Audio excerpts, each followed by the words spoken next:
다시 한번 안내 말씀드리겠습니다. 저희 웹사이트에는 꽤 많은 분들이 방문해 주시는데 저희가 몇 달 전에 만든 동영상 유튜브죠. 유튜브에는 별로 사람이 들어오지 않는데 잘 모르시는 것 같습니다. 그래서 원래 유튜브 제목이 성경 배울래요 새삼교회인데 너무 어려운데 구글에서 백금현 목사 서치를 하시면은 그대로 우리 동영상들이 다 나옵니다. 여러분 참고하시기 바랍니다. 꿈을 꾸는 하나님 세 번째, 꿈을 해석하는 청년, 창세기 40장 1절에서 8절 그리고 20절에서 23절 같이 봉독했습니다. 광야는 성경에 자주 등장하죠. 삶에 쫓기다가 보면 어쩔 수 없이 들어가는 것이 광야입니다. 우리 삶 속에 광야가 없으면 얼마나 좋겠습니까? 그런데 모든 사람에게 예외 없이 존재하는 이유는 하나님의 섭리가 있기 때문에 그렇습니다. 하나님의 우리를 향하신 계획이 있어서 그렇습니다. 사람은 모든 것이 풍족한 곳에서는 나태해지죠. 또 교만해지죠. 그래서 하나님을 만나고 우리의 인생을 배우고 우리 인생을 좀 폭넓게 하는 어떤 그런 장소가 필요한데 그것이 바로 광야입니다. 광야는 히브리어로 midbar는 이 말하다라는 히브리 동사 다바라는 데서 파생한 단어입니다. 그러니까 그 하나님이 말씀을 하시는 장소 혹은 인생에 관한 중요한 메시지를 전달하는 장소라는 뜻이에요. 우리 삶 속에 광야는 꼭 필요한 곳이라는 의미를 가지고 있는데 그런 단어입니다. 광야는 지리적인 것뿐만이 아니고 사람들이 결코 살고 싶지 않은 어떤 환경이나 그리고 기간을 의미합니다. 여러분이 잘 아시는 다윗은 사울 왕에게 쫓겨서 광야를 떠돌아다니다가 거기서도 더 이상 갈 곳이 없어 들어간 곳이 어디죠? 아둘람 동굴입니다. 이 동굴은 음침하고 끝이 보이지 않는 그 인생에 가장 어렵고 아주 캄캄한 시간과 장소를 말하고 있습니다. 다윗은 아무런 희망도 남아있지 않은 채 음침한 동굴에 홀로 있는데 어느 날 갑자기 한 400명 정도의 사람들이 동굴로 모여드는데 그때부터 다윗의 삶은 완전히 반전합니다. 다윗이 왕이 될 때까지 한 10여 년 동안 이들과 같이 보내게 되는데 다윗을 이스라엘의 뛰어난 왕으로 준비시키는 하나님의 역사의 시작입니다. 마치 감옥과도 같았던 이 아둘람 동굴, 다윗이 목숨을 구하기 위해서 숨었던 이 은신처는 훗날 다윗의 용사들이라고 부르는 이스라엘의 군의 지휘관이 될 사람들과 또 다윗 내각의 핵심 멤버들을 준비시키는 훈련장으로 변합니다. 이 캄캄한 아둘람 동굴은 다윗이 이스라엘의 왕이 되는 준비 기간인 동시에 또 그를 도와서 이스라엘을 통치할 사람들까지 같이 훈련을 받는 그런 장소, 그런 기간, 우리 삶에, 다윗의 삶에 반드시 있었어야 하는 그런 장소입니다. 자, 이 모든 것이 우연히 일어난 것이 아니죠. 하나님이 다윗을 훈련시키는 과정으로 다윗에게 아둘람 동굴이 있다면 오늘 우리의 주인공 요셉에게는 감옥이 있습니다. 친위대장 보디발 집에 있는 감옥입니다. 여러분 감옥에 가길 원하시는 분 한번 손 들어보세요. 근데 세상에는 감옥을 경험한 사람들이 의외로 많이 있습니다. 죄를 지은 사람들도 있고 억울하게 누명 쓴 사람들도 있고 특히 반정부 운동권 학생들 우리 때는 참 많았습니다. 정치가들 이 사람들이 한결같이 말하는데 만일 내가 감옥에 시간이 없었다면 오늘의 나는 잊지 않을 것이다. 이거 동성어를 이렇게 얘기합니다. 자, 이 감옥을 통과하는 사람들의 그 삶을 이해하는 그 깊이는 우리 평범한 사람들과는 아주 많이 다를 뿐 아니라 사실 적지 않은 사람들이 감옥에서 성경을 접하고 성경을 읽고 하나님과 인생에 대해서 배우기도 합니다. 이 한 개인의 짧지 않은 이 삶을 통해서 때때로 우리 인생의 어두운 골짜기가 나의 삶을 인도하는 등불 역할을 한다는 것은 우리 삶 속에 존재하는 참 역설적이면서도 참 신비한 그 일이기도 합니다. 성경 다음으로 많이 읽혔다는 그 존 버년의 철로 역정이라는 소설은 역시 감옥에서 쓰여진 것이고, 또 성경의 옥중 서신으로 알려진 그 서신서들은 사도 바울이 감옥에서 쓴 편지, 그 중에서도 그 생애 말년에 쓰여진 것으로 알려진 빌립보서, 서신서의 꽃이라고 과연 할 만합니다. 요셉은 아버지의 아주 각별한 사랑을 받던 소년, 꿈과 희망이 가득하던 소년, 집에서 채색 옷을 입고 왕자 대접을 받던 소년, 어느 날 갑자기 노예로 팔려서 그의 파란만장한 나그네 여정을 시작합니다. 주인 보디발의 신임을 받고 형편이 좀 나아지는가 했더니 억울한 누명을 쓰고 감옥에 갇히는데, 여러분, 그의 삶은 마치 롤러코스터 타는 것 같이 올랐다 내렸다 아주 급격하게 그냥 변합니다. 지금 감옥에서 그의 삶은, 그의 미래는 완전히 닫혔습니다. 그의 꿈은 사라져버렸습니다. 언제 무슨 일이 일어날지 예측 불가능하죠. 왜 요셉에게 이런 일이 일어날까요? 여러분 다 아시죠? 하나님이 총리시키려고. 요셉이 이집트 총리가 되기 위한 과정이니까 이때부터 몇 년 더 버티면은 아주 기가 막힌 날이 온다는 것을 우리는 다 알아요. 우리 성경 끝까지 다 읽었으니까. 요셉은 몰라요. 여러분, 우리 삶의 일정에서 이 비슷한 일이 일어납니다. 막상 나에게 이런 일이 생기면은 하나님이 어찌하여 나를 버리시니까 이 얘기는 쉽게 하지만요. 이제 조금만 참으면은 나에게 좋은 일이 있을 것이다 라고 생각하는 사람 참 드뭅니다. 그렇지만 하나님의 백성에게는 이게 하나의 과정이라는 걸 우리가 알아야 됩니다. 여러분, 하나님이 간수의 마음을 움직여서 요셉에게 감옥의 재반 행정을 맡기는데, 이건 하나님이 요셉한테 자신감 주시는 겁니다. 낙담하지 말고 견디라고. 그리고 한편 이집트 총리로서의 내일을 위한 준비를 시키십니다. 그래서 감옥의 재반 행정을 다 맡기시는 거예요. 자, 39장 23절입니다. 간수장은 그의 손에 맡긴 것을 무엇이든지 살펴보지 아니하였으니 이는 여호와께서 요셉과 함께 하시니라. 여호와께서 그를 범사에 형통하게 하셨더라. 40장 1절에서 4절입니다. 그 후에 애굽 왕의 술 맡은 자와 떡 굽는 자가 그들의 주인 애굽 왕에게 범죄할지라. 바로가 그 두 관원장 곧 술 맡은 관원장과 떡 굽는 관원장에게 노하여 그들을 신의대장의 집안에 있는 옥에 가두니 곧 요셉이 갇힌 곳이라. 신의대장이 요셉에게 그들을 수종들게 하매 요셉이 그들을 섬겼더라. 그들이 갇힌 지 여러 달. 아멘. 자, 오늘 본문의 시작이 17살에 노예로 팔려온 지 한 10년 조금 지난 것 같아요. 이제 28세의 청년 요셉입니다.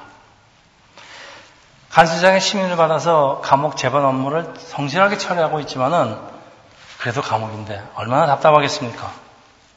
요셉은 이 삶은 어떻게 받아들이고 어떻게 견디고 있을까요? 그렇지만은 감옥에서 모든 업무를 맡아 하는 어떤 그런 보람도 있고 기쁨도 있었을 것입니다. 그런데 어느 날 갑자기 이집트 왕의 술 맡은 관원과 떡 굽는 관원이 감옥으로 들어오면서 요셉의 삶은 반전하기 시작합니다.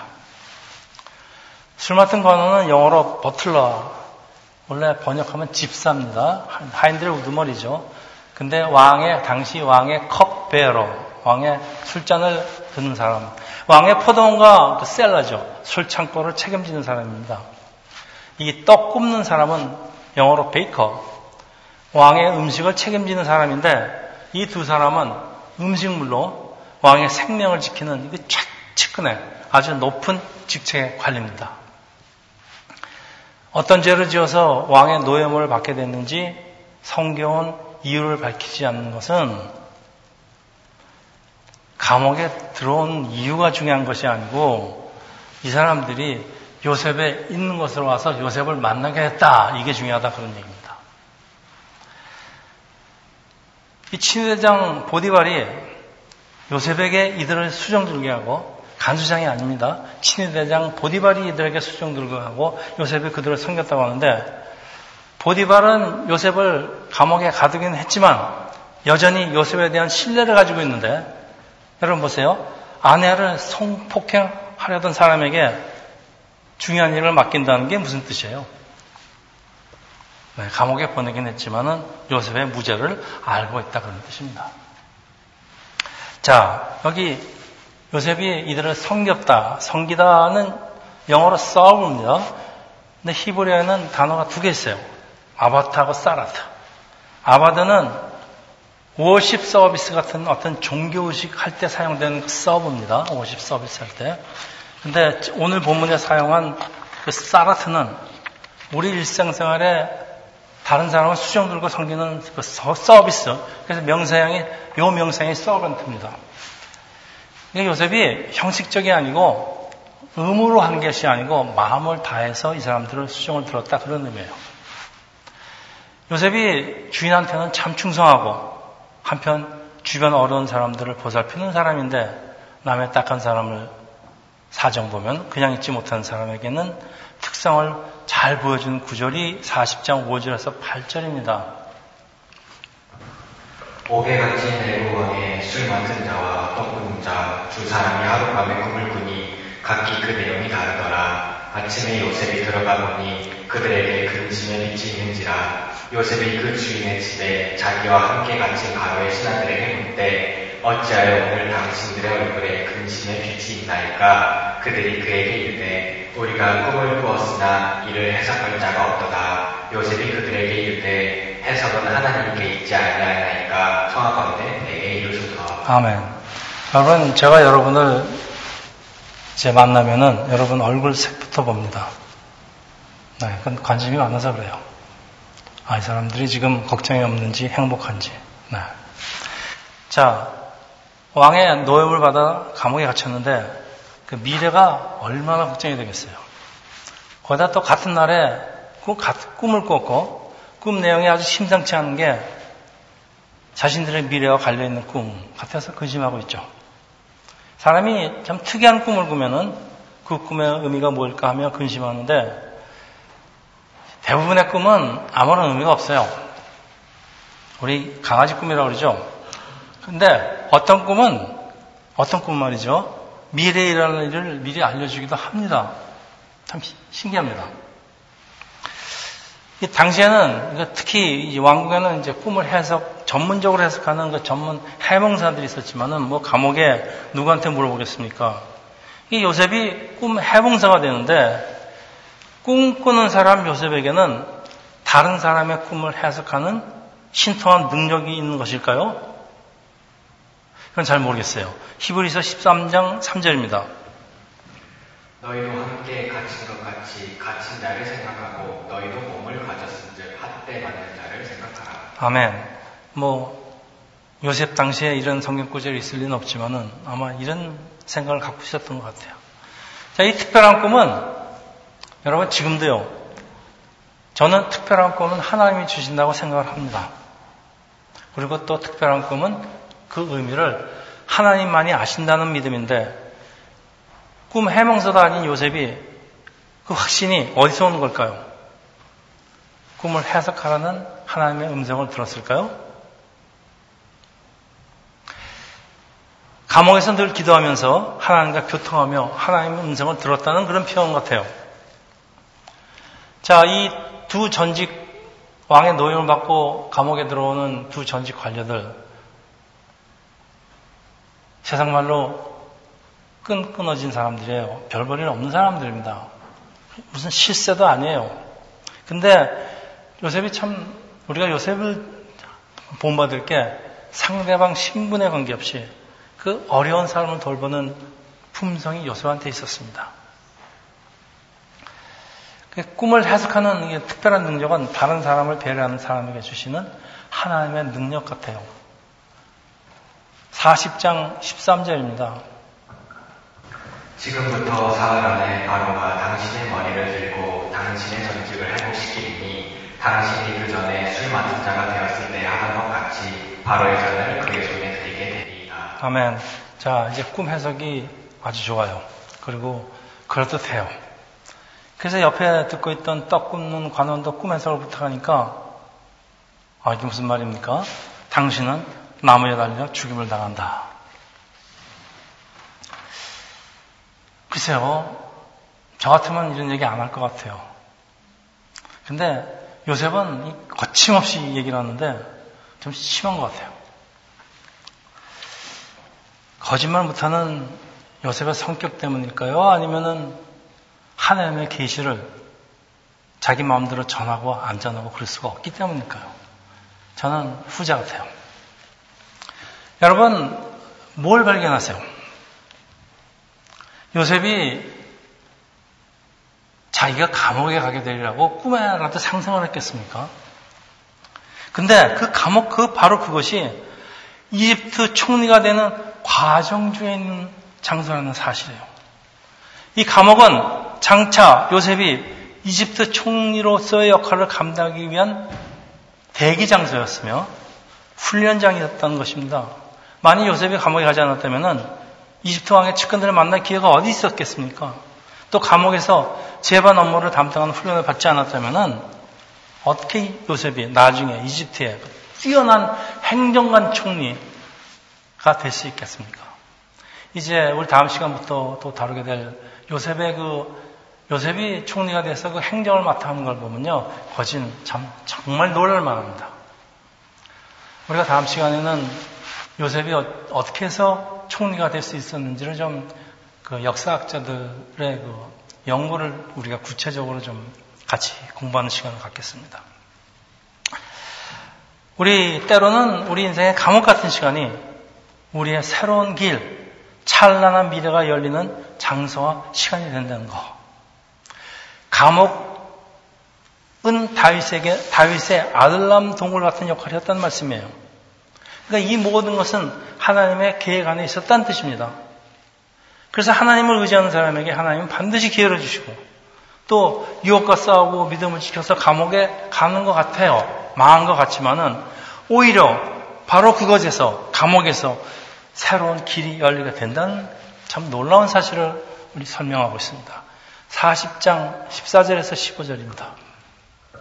당신이 잘 되시거든 나를 생각하고 내게 은혜를 베풀어서 내 사정을 바로에게 알려 이 집에서 나를 건져주소서. 나는 히브리 땅에서 끌려온 자여 여기서도 내 갇힐 일을 행하지 아니하였나이다. 아멘. 여러분, 요셉이 억울한 누명을 쓸 때 자기 변명하는 거 보셨습니까? 안 합니다. 해도 소용이 없었겠지만.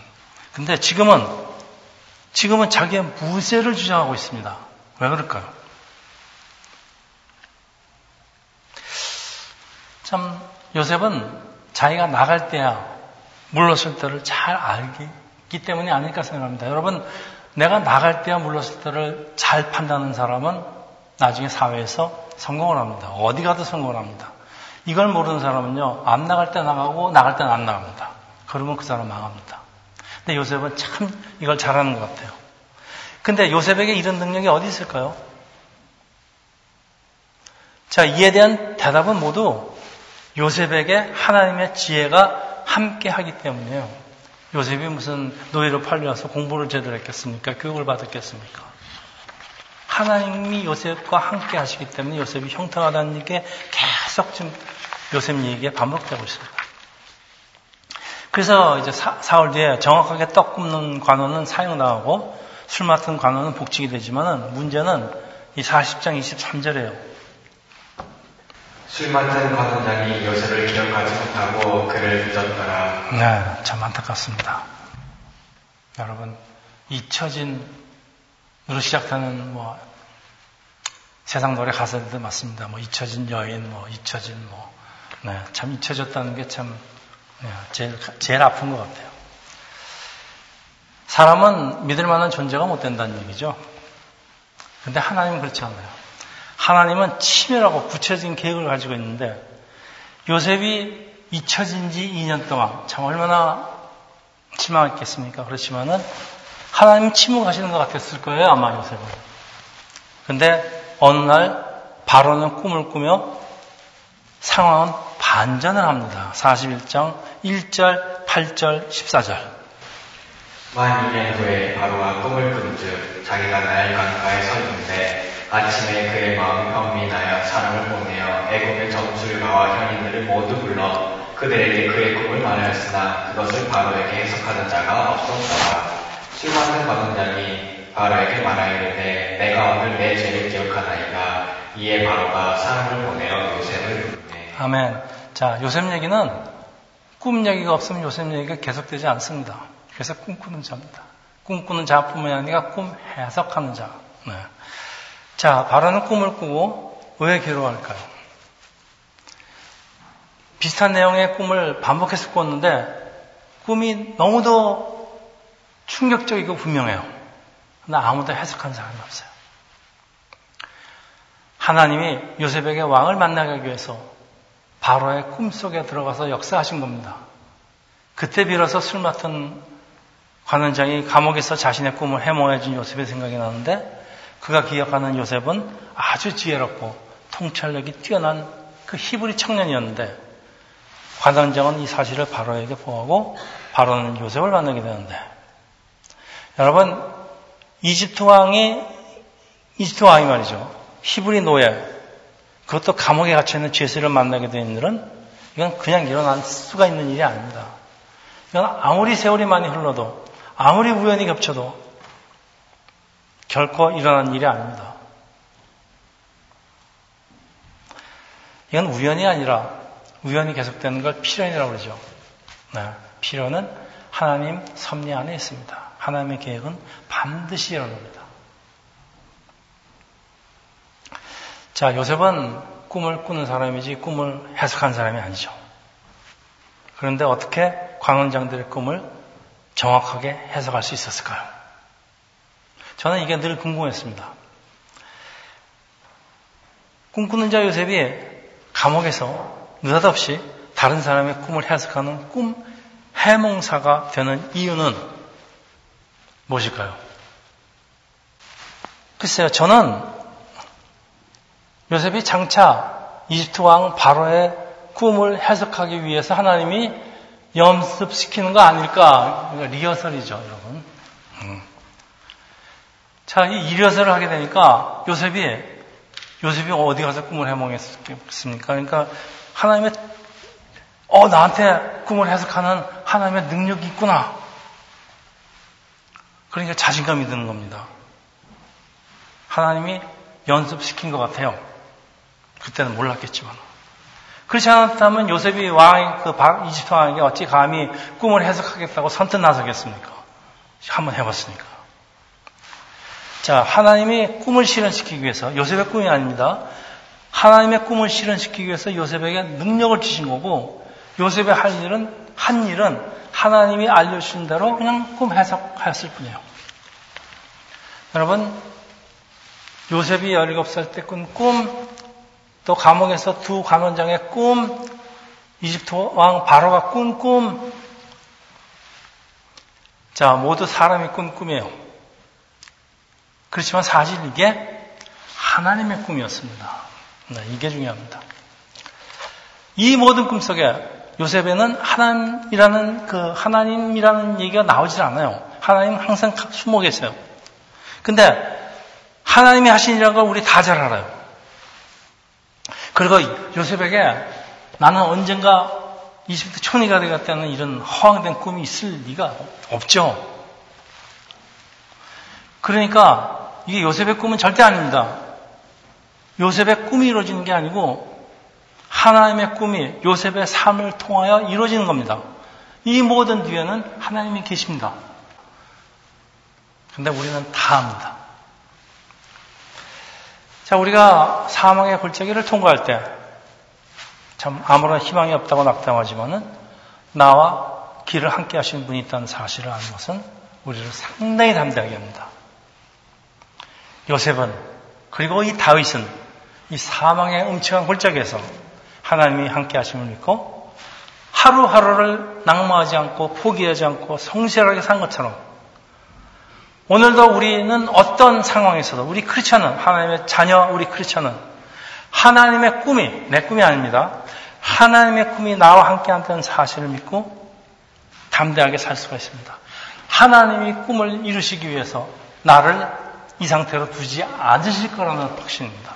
여러분 이 확신을 갖는 게 굉장히 중요합니다. 자, 이제 말씀을 좀 정리하겠습니다. 요셉은 꿈꾸는 사람, 꿈 때문에 망하고 꿈 때문에 출세한 사람.